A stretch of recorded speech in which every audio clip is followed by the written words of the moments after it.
So you think you know Britain? Cobblestones, cream teas, maybe a rainy weekend in the Lake District where you took one photo and called it a personality. But here's what nobody tells you. There are towns, actual functioning towns, tucked into mountains, perched on moors and hidden in valleys across the UK that look like they were cut from a fantasy film and accidentally left behind. A town that hid the Mona Lisa underground during the Blitz, and one place that declared independence from Britain, crowned a king, and appointed a horse as Prime Minister. And that's not even number one. The problem is, most people only know the obvious stuff. Meanwhile, the real beauty is hiding in places you've never heard of, where the house prices are either insultingly cheap or suspiciously expensive. Today we're looking at 10 mountain and moorland towns in the UK so weird and so gorgeous you'll check the map twice. One town sits on top of something called the Devil's Arse, and there's a Scottish village where the main road gets buried under 14 feet of snow. Oh, and wait until you hear which town in Wales tried to dodge taxes using the exact same loophole as Amazon. Choosing wrong could cost you a fortune. Like this video so the algorithm remembers Britain has mountains. Subscribe because one day you'll want to disappear into the countryside, and this channel is basically your escape plan in a cardigan. Now let's get into it. Number 10. Flash, Staffordshire. We're starting at number 10 with Flash, Staffordshire, a village so small, so high up, and so absurdly named that it sounds like a rejected Marvel character. Ordnance Survey confirms Flash as England's highest village at 463 metres above sea level, which puts it higher than the top of the Shard and higher than any point in Norfolk, Suffolk and Essex combined. 234 people live here, which is fewer humans than a moderately busy Nando's on a Friday night. And here's where it gets properly mad.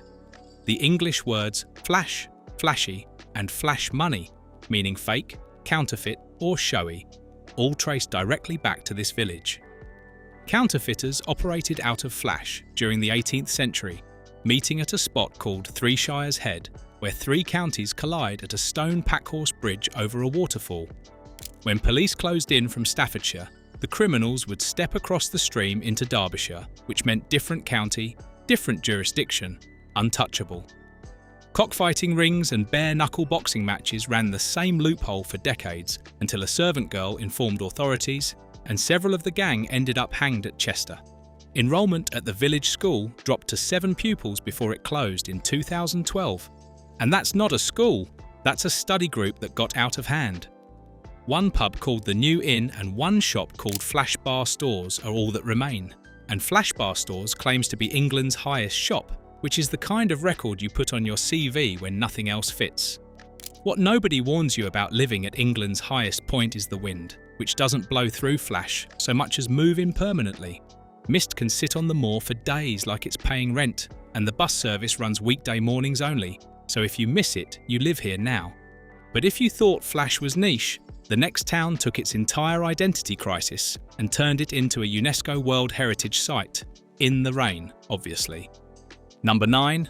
Blaenau Ffestiniog, Gwynedd.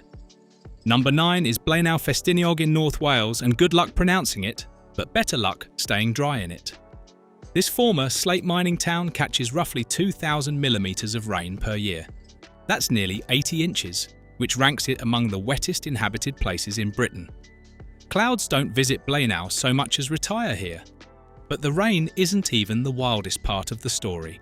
During the Blitz, the government grew so terrified of losing Britain's greatest artworks to German bombs that they secretly transported the entire National Gallery collection, including works worth billions today, into Manod Quarry, a disused slate mine sitting above the town. For years, masterpieces by Rembrandt, Botticelli and Turner lived deep inside a Welsh mountain, which means the town that roofed the world also babysat its art collection. And this is where it gets awkward. Snowdonia National Park's boundaries were specifically drawn to exclude Blaenau and its enormous grey slate waste heaps, meaning the park literally goes around it, like when you trace around your hand but skip the weird finger.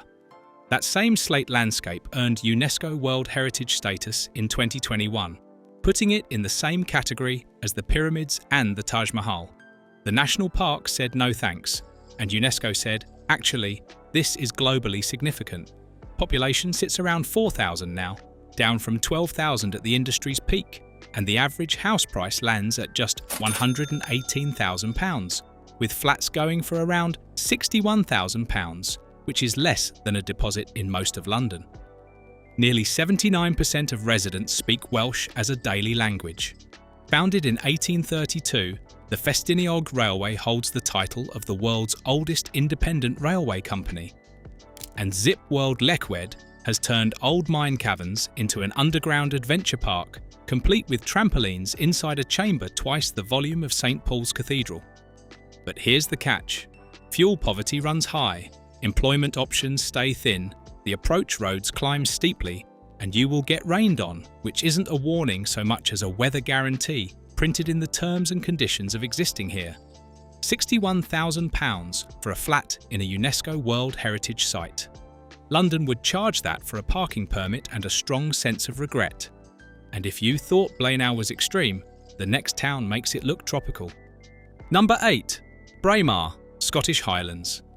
Number 8 takes us to Braemar on Royal Deeside, a village of roughly 450 people that holds the all-time UK cold temperature record at -27.2 degrees Celsius. And the thermometer didn't just hit that once, but returned to the same number again in 1982, as though it had unfinished business with 1895. On the 30th of September 2015, Braemar managed to register as simultaneously the coldest and warmest place in Britain within a single day, swinging from -1.3 to 24 degrees, which tells you the weather here doesn't follow a pattern so much as a mood disorder. Sitting at 339 metres inside a natural mountain bowl in the Cairngorms, the village has 40 Munros within reach and an annual mean temperature of 7.1 degrees. That's not a climate, it's a grudge. Average house prices land around £330,000, but finding anything on the market is difficult because half the village operates as holiday lets and the other half holds on out of stubbornness. And this is where Braemar turns properly surreal. A crumbling Victorian coaching inn called the Fife Arms was bought in 2019 by the founders of the Hauser and Wirth Gallery and transformed into a museum hotel containing over 14,000 artworks. A Picasso hangs there, a Lucian Freud hangs there, a watercolour painted by Queen Victoria herself hangs in reception. All of this sits in a village of 450 people, which means you can drink a whiskey next to art worth more than every house in the village combined. Robert Louis Stevenson started writing Treasure Island in Braemar. The Braemar Gathering Highland Games date back to the 11th century, and the last native speaker of the local Gaelic dialect died in 1984. What nobody mentions in the travel guides is that the A93 to Glenshee closes regularly for weeks at a time because of snow. No railway connects the village to anywhere, and Aberdeen sits 58 miles away. Annual sunshine clocks in at barely 1,220 hours against a UK average of around 1,500. Which means Braemar doesn't do summer so much as slightly less winter. But picture stepping outside in December with the river frozen, snow sitting on the Caledonian pines, red deer silhouettes dotting the hillside, and a Picasso waiting for you at the bar. That's Braemar, freezing and surreal and oddly magnificent all at once. And if Braemar sounds extreme above ground, the next town hides its best secrets underground, way underground. Number 7. Castleton Peak District. Number 7 is Castleton in Derbyshire, a village of 544 people sitting on top of 4 show caves, a ruined Norman castle, the only source on planet Earth of a semi-precious stone, and something officially called the Devil's Arse, and none of that is made up. Peak Cavern holds the largest natural cave entrance in the British Isles, and its nickname, the Devil's Arse, has appeared in documents since the 1600s. Rope makers lived and worked inside the cave mouth for centuries. Nearby, Trick Cliff Cavern contains the only known deposits of Blue John stone, a banded fluorite mineral that exists nowhere else on Earth, with roughly half a tonne mined per year, making it rarer than diamonds in terms of total global supply. Speedwell Cavern offers an underground boat ride through a flooded lead mine tunnel, and all of this sits beneath a village in Derbyshire with a population smaller than most secondary schools. And then there's Mam Tor, known as the Shivering Mountain because its unstable shale slopes slide constantly. The landslips permanently destroyed the A625 in 1977, and the road is still there, cracked and buckled and abandoned, visible from above like a scar across the hillside. What that means for anyone driving west is a forced detour through Gwynedd Pass, a narrow and spectacular limestone gorge that feels like driving through a cathedral made of rock. Average house prices top £500,000, which is staggering for a village where the school enrolls 18 pupils and no affordable housing exists. The community's stated greatest need is highly paid jobs, which might be the most honest line ever published in a parish planning document. Sunny weekends drown the village in visitors, parking disappears entirely, and the one bus route was cut in 2017. But every May 29th, a tradition stretching back over 350 years, sends the Garland King riding through the village on horseback wearing an enormous bell-shaped flower arrangement weighing 60 pounds. And nobody fully knows why it started. Alexander von Humboldt, the most famous scientist of the 19th century, visited in 1790 specifically to study these caves. Quick breather. Before we go further, Flash, our number 10, housed counterfeiters so good at their trade that they contributed a word to the English language we still use every day, and saying flashy is technically quoting 18th century Peak District criminals. Over in Blaenau Ffestiniog, those underground trampolines bounce inside a cavern large enough to fit 2 St. Paul's cathedrals. Like this video, because it's the only one today that won't try to sell you a subscription box. Subscribe because one day you will want to vanish into the British countryside, and this channel is your GPS for that. Now, let's keep climbing, and if you thought Castleton was eccentric, the next town literally declared independence from Britain and nobody stopped them. Number 6. Hay-on-Wye, Black Mountain's border. Number 6 is Hay-on-Wye, a tiny Welsh border town of about 1,675 people that has more bookshops per capita than anywhere on the planet, roughly 1 for every 55 residents, and which declared itself an independent kingdom in 1977, on April Fool's Day, with a ceremony and a crown. The story behind it goes like this. Richard Booth, a flamboyant local bibliophile, decided the best way to save his dying market town was books, lots of books. He bought Hay Castle, filled it floor to ceiling with volumes, and opened bookshops in every available building. On April 1st, 1977, he declared Hay an independent kingdom, crowned himself King Richard Cœur de Liv, meaning Heart of Books, and appointed his horse as Prime Minister. The town has its own national anthem and its own currency, and because this is Britain, everyone just went along with it. That stunt produced the Hay Festival of Literature, which became one of the most prestigious in the world. Bill Clinton called it the Woodstock of the Mind. During the 10-day festival, this town of 1,675 people swells to around 500,000 visitors, delivering an estimated £70 million to the local economy. Hay sits right on the Wales-England border, which creates the peculiar situation where, despite being in Wales, its postal address reads Hereford, which is in England. And the only supermarket, a co-op, is technically on the English side of a boundary brook. Average house prices sit around £326,000. A bookshop called Murder and Mayhem specialises in crime fiction, complete with police tape and chalk body outlines on the floor. Hay is twinned with Timbuktu in Mali. Local legend says Hay Castle was built in a single night by a giantess named Maud who carried the stones in her apron.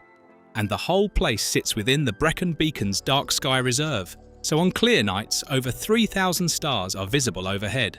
But here's the thing, phone signal is described by locals as dismal. No train has served the town since 1963. Gentrification keeps pushing up rents and squeezing out bookshops, and during the festival, accommodation must be booked 6 months in advance, or you end up sleeping in a field, which, to be fair, some people do on purpose. And if Hay stands as the cultural rebel, the next town earns its place as the geographic one, because it sits at one of the most remote points in Western Europe. Number 5. Durness, Scottish Highlands.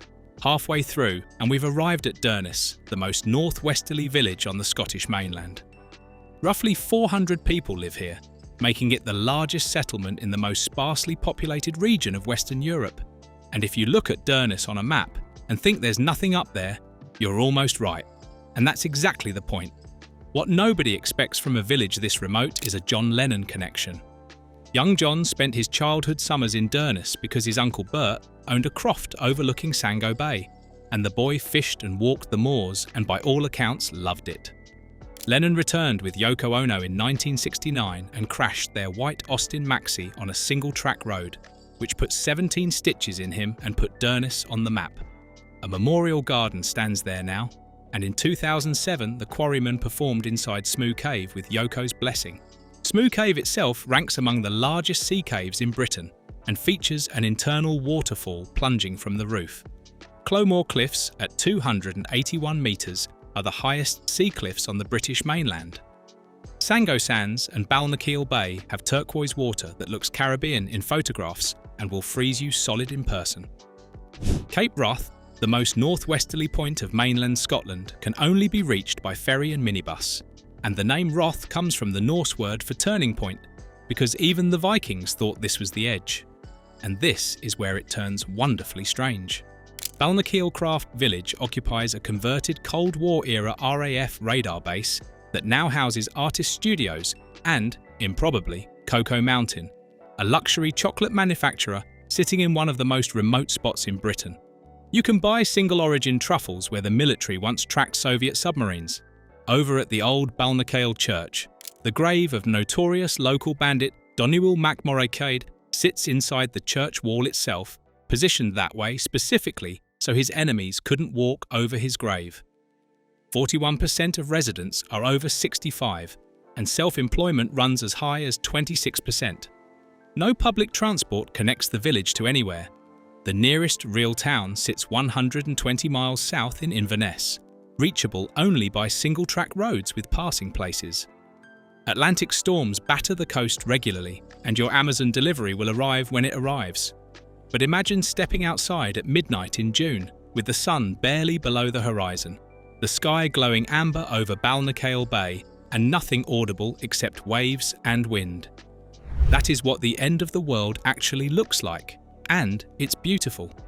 The geographic extreme is done, and the next town wins on pure storytelling power, because in Yorkshire, a claymation character accidentally saved an 800-year-old cheese. Number 4. Hawes, Yorkshire Dales.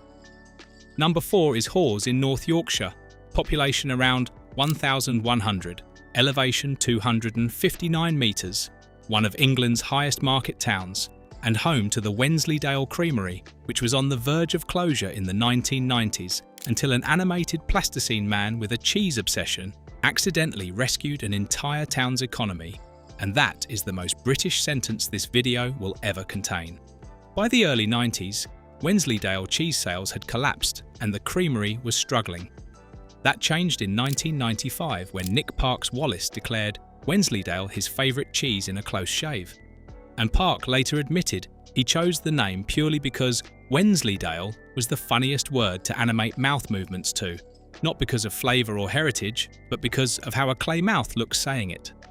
Sales exploded after the film, the creamery was saved, and the operation now turns over roughly £26 million a year, employing over 200 people. French Cistercian monks from the Roquefort region originally invented the cheese in the 12th century using sheep's milk. George Orwell rated it second behind Stilton, and a cartoon dog and his cheese-obsessed owner saved the 800-year-old tradition completely by accident. Average house prices sit around £278,000. England's highest single-drop waterfall, Hardrawforce, at 30 metres, can only be reached by walking through a medieval pub called the Green Dragon Inn, where you pay your entrance fee at the bar. Buttertub's Pass, one of England's most dramatic roads, featured in the 2014 Tour de France Grand Départ, and the Hawes Yarn Bombers, a group of 6 friends, knitted life-sized Wallace and Gromit figures using 15 kilograms of yarn over 7 months. What the brochures leave out is that the only petrol station nearly closed in 2017, and the next nearest would have required an 18-mile drive each way. Weekend buses run only in summer. Second homes and holiday lets keep draining the permanent community. The Methodist Church closed in 2015, and you can smell the creamery before you see it, which lands as either charming or alarming depending on the wind direction. And if Wallace and Gromit pulling off an economic rescue strikes you as peak absurdity, the next town tried to out-scheme Amazon, Google and Starbucks in Wales with a bridge that can't count its own arches. Number 3. Crickhowell, Brecon Beacons. Number 3 is Crickhowell, tucked into the Usk Valley beneath the Black Mountains in South Wales. 2,016 people live here. The average house price reaches £444,000, making it the most expensive town on this list, and the Sunday Times once described it as Knightsbridge on Usk. But what put Crickhowell on the international radar happened in 2015, when local businesses pulled off something so spectacularly cheeky it earned them a BBC documentary. They declared themselves a fair tax town. Fed up with multinational corporations routing profits through Luxembourg and the Cayman Islands to avoid UK tax, local shopkeepers decided to do exactly the same thing. They registered a holding company in the Isle of Man, mimicked the Dutch sandwich tax structure used by Amazon and Google, and went to HMRC and told them, look, if they can do it, why can't we? BBC Two followed the whole saga for a documentary called The Town That Took on the Taxman. None of the businesses actually dodged any tax, but they made the point, with spreadsheets and Welsh stubbornness. Crickhowell is also the birthplace of Sir George Everest, after whom the tallest mountain on Earth is named. An Iron Age hill fort called Crickhowell, literally translating to Table Mountain, dominates the skyline, which means this Welsh town of 2,000 people has its own Table Mountain. Crickhowell Bridge, the longest stone bridge in Wales at 128 metres, has 12 arches on one side and 13 on the other, because 1828 alterations merged 2 arches into one on the upstream face. So depending on which direction you're looking from, the bridge can't agree with itself. The town won UK's Best High Street in 2018 and sits inside the Brecon Beacons International Dark Sky Reserve, where up to 3,000 stars become visible on clear nights. When Co-op tried to open a branch, locals raised £500,000 to buy the listed building and block it. The Green Man Festival draws over 10,000 music fans each August to nearby Glanasc Park. What nobody advertises is that locals are being priced out steadily. The town lost its only bank and ATM. That medieval bridge creates a traffic bottleneck controlled by lights. Public transport amounts to decoration, and the nearest train station sits 7 miles away in Abergavenny. Be honest with yourself. Would you trade having a supermarket within 10 minutes for a town with its own Table Mountain, a bridge that disagrees with itself, and the audacity to go toe-to-toe with Amazon's accountants?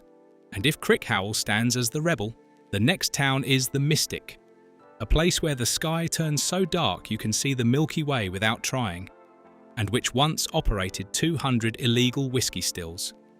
Number 2. Tomintoul, Moray.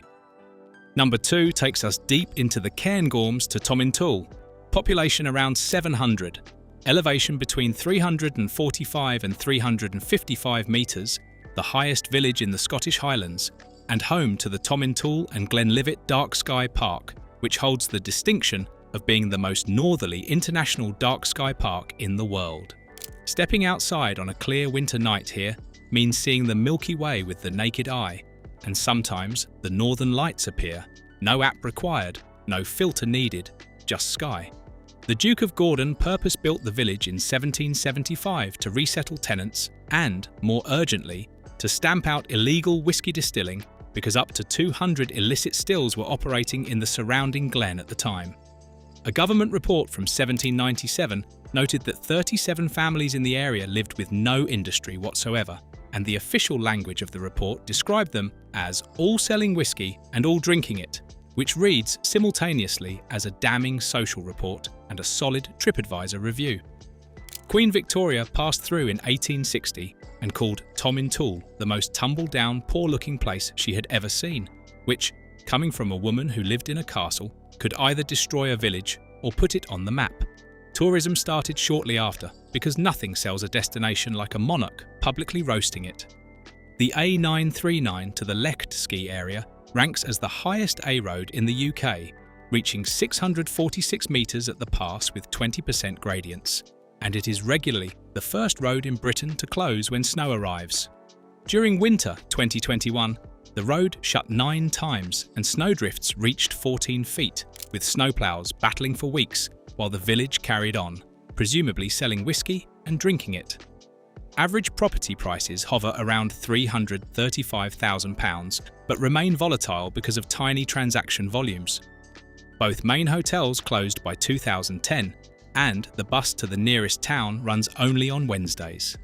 The Whisky Castle shop stocks around 500 single malts, and the Glenlivet distillery, the world's second biggest selling single malt, sits just down the glen. Living in Tomintoul in winter means genuinely being snowed in, not metaphorically, but actually snowed in, with your road closed and your car turned decorative. And then night falls, and you walk outside, and the sky opens so clear and so dark that the stars don't twinkle but burn, and the Milky Way arches overhead like someone spilled a cathedral across the heavens. For a few minutes, being trapped in a Highland village in the middle of nowhere stops feeling like a problem and starts feeling like the entire point. And now, number 1. The town that nearly didn't survive. Number 1. Lynton and Lynmouth, Exmoor. Number 1 is Lynton and Lynmouth, on the North Devon coast, where Exmoor crashes into the Bristol Channel. These are twin villages separated by a 700-foot cliff, connected by a Victorian engineering marvel, and marked forever by a single catastrophic night that still haunts the community over 70 years later.